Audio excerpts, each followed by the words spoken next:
Hello all welcome back to my channel Yamni home tips.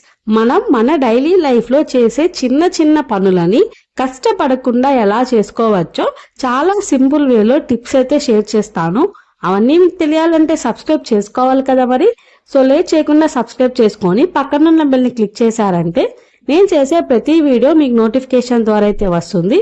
And late చేయకుండా వీడియోలోకి అయితే వెళ్ళిపోదాం. ఫస్ట్ టిప్ ఏంటో చూసేద్దాం రండి.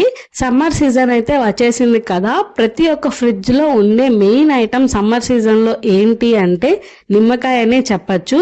బట్ ఆ నిమ్మకాయలు ఈ సమ్మర్ సీజన్ లో చాలా కాస్ట్ గా ఉంటాయి కదా. సో ఎప్పుడైనా కాస్ట్ అనేది కొంచెం తక్కువ వచ్చినప్పుడు ఎక్కువ కొనుక్కొని ఫ్రిడ్జ్ లో స్టోర్ చేసుకుంటూ ఉంటాము. అలా చేసుకున్నప్పుడు కొంచెం తొందరగా ఎండిపోయే ఛాన్సెస్ ఎక్కువగా ఉంటాయి. అలా కాకుండా ఎక్కువ రోజులు ఫ్రెష్గా ఉండాలి అంటే ఇలా వీడియోలో చూపిస్తున్న విధంగా ఒక ప్లాస్టిక్ బాక్స్ని తీసుకొని అందులో నిమ్మకాయలను స్టోర్ చేసుకొని అవి మునిగే వరకు వాటర్ పోసుకొని మూత పెట్టుకుంటే 1 to 2 months దాకా ఫ్రెష్గా ఉంటాయి. నెక్స్ట్ సెకండ్ టిప్ ఏంటో చూసేద్దాం రండి. మన డైలీ లైఫ్లో ఆనియన్స్ అనేవి కట్ చేస్తూనే ఉంటాం కదా. కొన్ని ఆనియన్స్ మనం కట్ చేసేటప్పుడు కళ్ళు అనేవి చాలా మండిపోతూ ఉంటాయి. కొన్ని కట్ చేసేటప్పుడు అంత కన్నీళ్ళు అనేవి రావు కదా. అలా మనకి ఏ ఆనియన్ కట్ చేస్తే కన్నీళ్ళు వస్తాయో అంత ఐడియా ఉండదు. కాబట్టి ఎప్పుడైనా మనం ఎక్కువ అమౌంట్లో ఆనియన్స్ని కట్ చేయాలి అనుకున్నప్పుడు ఇలా నైఫ్కి కొంచెంగా వంట ఆయిల్ని అప్లై చేసుకొని ఆనియన్స్ని కట్ చేసినట్లయితే కన్నీళ్ళు అనేవి అస్సలు రావు. ఈ చిన్న టిప్ అయితే మన డైలీ లైఫ్లో చాలా ఎఫెక్టివ్గా వర్క్ చేస్తుంది. డెఫినెట్గా ట్రై చేసి చూడండి. అండ్ వీడియోని ఎండ్ వరకు చూసి డెఫినెట్గా లైక్ అయితే చేయండి మరి. అండ్ మీ ఫ్రెండ్స్ అండ్ ఫ్యామిలీ మెంబర్స్లో ఎక్కువ ఆనియన్ కట్ చేసేటప్పుడు ఏడ్చే వాళ్ళకు కూడా ఈ వీడియోని అయితే షేర్ చేయండి. ఇప్పుడు నెక్స్ట్ టిప్ ఏంటో చూసేద్దాం రండి. నేను చెప్పబోయే టిప్ వచ్చేసి కాఫీ లవర్స్ కి అయితే డెఫినెట్ గా నచ్చుతుంది. ఈ షాషే ప్యాకెట్స్ అనేవి కాఫీ కానీ టీ కానీ ఎక్కువ మనం యూజ్ చేస్తూనే ఉంటాం కదా. వన్స్ ఒకసారి వాడిన తర్వాత దాన్ని మనం గాలికి అలా పెట్టేస్తే లోపల ఉన్న పౌడర్ వచ్చేసి గెడ్డ కట్టుకోపోతూ ఉంటుంది. నెక్స్ట్ టైం వాడాలి అనుకున్నప్పుడు కరగదు అండ్ టేస్ట్ కూడా అంత బాగుండదు కదా. అలా కాకుండా ఎప్పుడైనా ఇలా ప్యాకెట్స్ వాడినప్పుడు గ్యాస్ మీద పాలో కూర ఏదో ఒకటి చేస్తూ ఉంటాం కదా. ఆ హీట్ కి ఇందాక వీడియోలో చూపించిన విధంగా అంటించినట్లయితే పేపర్ అనేది అంటుకొని పోతుంది అండ్ కాఫీ పౌడర్ కూడా ఇంకా బయటికి రాదు. నెక్స్ట్ టైం మనం వాడుకోవాలి అనుకున్నప్పుడు సింపుల్ గా కట్ చేసుకొని వాడుకునేసేయచ్చు. ఈ చిన్న టిప్ చాలా ఎఫెక్టివ్ గా వర్క్ అవుతుంది. డెఫినెట్ గా ట్రై చేసి చూడండి. ఇప్పుడు నెక్స్ట్ టిప్ ఏంటో చూసేద్దాం రండి.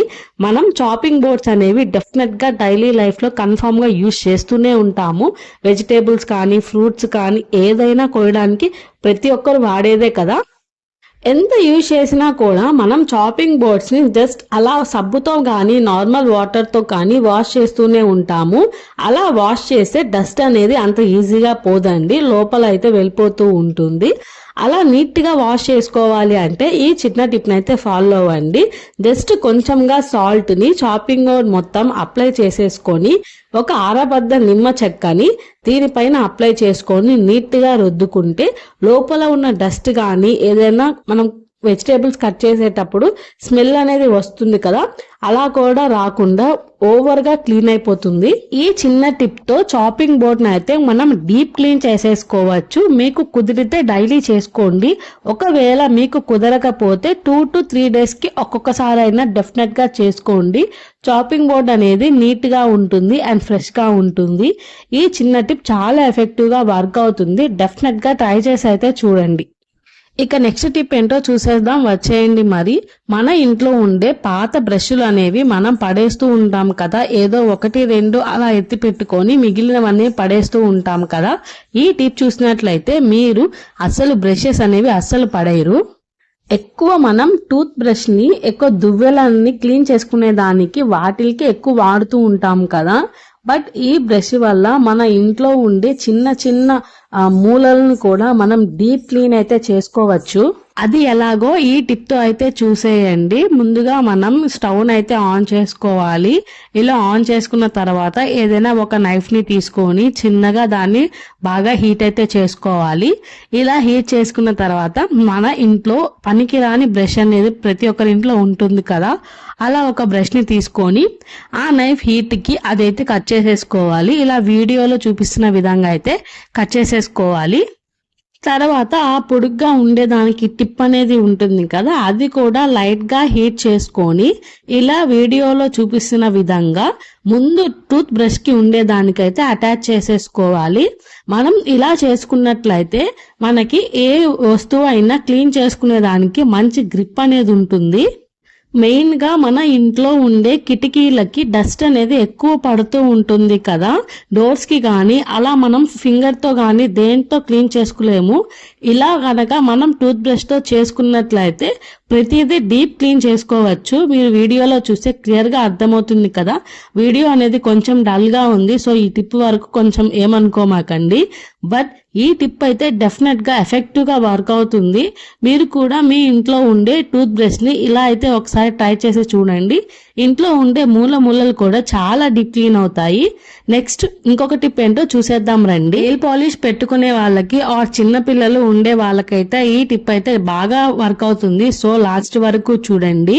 మన ఇంట్లో ఎప్పుడైనా నెయిల్ పాలిష్ పెట్టుకునేటప్పుడు ఎప్పుడైనా కింద ఒలికినా ఆర్ ఏదైనా చిన్న పిల్లలు నెయిల్ పాలిష్ ని కింద పడేసినా కూడా ఆ ఏరియా మొత్తం ఎండిపోయేసి ఇలా నెయిల్ పాలిష్ ఎంతైనా పోదు కదా. ఒకవేళ మీ ఇంట్లో నెయిల్ రిమూవర్ కనుక ఉన్నట్లయితే నెయిల్ రిమూవర్తో ఈజీగానే వచ్చేస్తుందండి.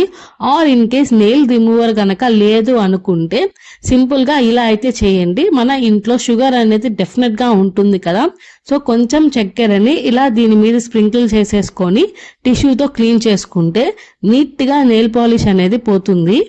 నెయిల్ రిమూవర్ లేని పక్షాన ఈ టిప్ అయితే డెఫినెట్గా వర్క్ అవుతుంది. మీరు వీడియోలో చూస్తే మీకే క్లియర్గా అర్థమవుతుంది కదా నీట్గా నెయిల్ పాలిష్ అనేది ఎలా నీట్గా వచ్చేస్తుందో. సో మొత్తం అసలు ఎక్కడ నెయిల్ పాలిష్ అంటుకున్నట్టు మరకలు కూడా లేవు. చాలా మంది ఇంట్లో కొంతమంది చిన్నపిల్లలు ఉంటే ఈ ప్రాబ్లం కనుక ఎక్కువ ఫేస్ చేస్తూ ఉంటారు. సో అలా కాకుండా ఎప్పుడైనా నెయిల్ పాలిష్ ఇలా ఒలికినప్పుడు ఈ చిన్న టిప్ని అయితే ట్రై చేయండి. డెఫినెట్గా వర్క్ అయితే అవుతుంది. ఇవే అండి మన యూస్ఫుల్ కిచెన్ టిప్స్. ఈ టిప్స్ అన్నిట్లో మీకు ఏదో ఒక టిప్ అనేది డెఫినెట్గా నచ్చే ఉంటుంది కదా. ఆ టిప్ ఏంటో కింద కమెంట్ సెక్షన్లో కామెంట్ అయితే చేసి చెప్పండి. అండ్ ఇప్పుడు చెప్పిన ప్రతి టిప్ మీ ఇంట్లో ట్రై చేసి ఎలా అనిపించిందో ఫీడ్బ్యాక్ అనేది డెఫినెట్గా ఇవ్వండి. చిన్న చిన్న టిప్సే కానీ మన డైలీ లైఫ్లో చాలా ఎఫెక్టివ్గా అయితే వర్క్ అవుతాయి. ఇంతవరకు మీరు వీడియో చూసారంటే మీకు వీడియో డెఫినెట్గా నచ్చిందనే అర్థం కదా. సో వీడియోకి ఒక లైక్ కొట్టి మీ ఫ్రెండ్స్ అండ్ ఫ్యామిలీ రిలేటివ్స్కి ఈ వీడియో డెఫినెట్గా ట్రై చేయండి. వాళ్ళకు కూడా వీటిలో ఏదో ఒక టిప్ అనేది డెఫినెట్గా యూజ్ అవుతుంది. సబ్స్క్రైబర్స్ అయితే ఉన్నారు, వ్యూస్ అనేవి చాలా తక్కువ వస్తున్నాయి. సో మాకైతే సపోర్ట్ చేయండి. ఇంకా ఎన్నెన్నో మంచి మంచి టిప్స్ అయితే నేను షేర్ చేస్తూనే ఉంటాను. వంటలవి కానీ టిప్స్ కానీ ఏదో ఒకటి మన ఛానల్లో పోస్ట్ చేస్తూనే ఉంటాను time to time. So support చేయండి. నెక్స్ట్ మళ్ళీ ఇంకొక వీడియోతో కలుస్తాను. అంతవరకు thank you for watching the video. Please do subscribe. Bye.